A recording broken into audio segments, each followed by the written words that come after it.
ከ2000 ዓመታት በፊት ፈጣሪ እግዚአብሔር ወደዚህ ምድር በኢየሱስ ስም መጥቶ አዲስ ኪዳንን አቋቋመ።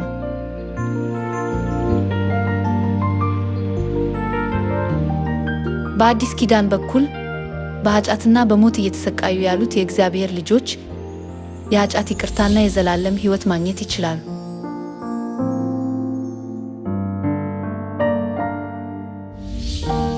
ለ3 ዓመታት ኢየሱስ ለደቀ መዛሙርቱ አዲስ ኪዳንን የመጠበቅ ምሳሌ አሳይቷል። እኔ እንዳደረጉላችሁ እናንተም እንደዚሁ እንድታደርጉ ምሳሌ ትችላችኋለሁ።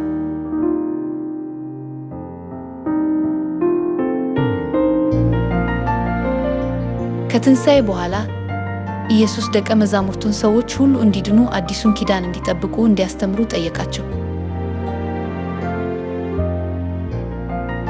የኢየሱስን ቃል በመከተል ደቀ መዛሙርቱ አዲሱን ኪዳን ሰበኩ።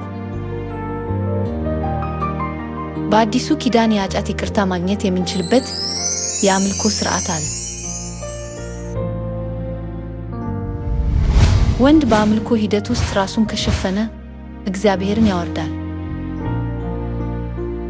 ሴት ራሷን ካልሸፈነች የእርሷን ራስ ታወርዳለች።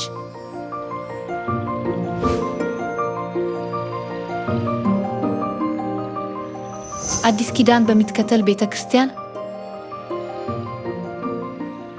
አንዲት ሴት በአምልኮ ጊዜ ራሷን ትሸፍናለች፣ ወንድ ግን አይሸፍንም። ሆኖም ኢየሱስ ካረገ በኋላ አንዳንድ ሴቶች መሸፈኛ ማድረግ እንደሌለባቸው አጥብቀው ይገልጻሉ። በዚህ ምክንያት ሐዋርያው ጳውሎስ ረጅም ፀጉር በሰው ልጅ ተፈጥሮ ለሴት እንደሚያምር በመግለጽ መሸፈኛ እንዲለብሱ አሳስቧቸዋል።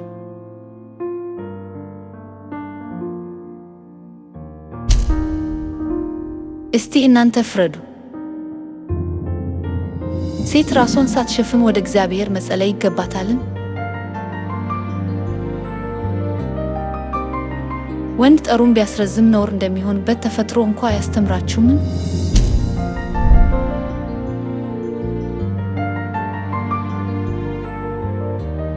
ሴት ግን ጠሯን ብታስረዝም ክብሯ አይደለምን? ረዥም ጠር የተሰጣት መናጸፊያ እንዲሆናት ነውን? እንግዲህ ማንም በዚህ ዳይ ላይ መከራከር ቢፈልግ እኛም ሆንን የእግዚአብሔር አብያተ ክርስቲያናት ከዚህ የተለየ ልማድ የለንም። መጽሐፍ ቅዱስ አንዲት ሴት በአምልኮ ጊዜ ራሷን በመሸፈኛ እንድትሸፍን በግልጽ ይናገራል። ለሴት በአምልኮ ጊዜ መሸፈኛ የመልበስ ተግባር ኢየሱስ ያስተማረውና ሐዋርያው ጳውሎስ የሰበከው የአዲስ ኪዳን ሥርዓቶች አንዱ ነው።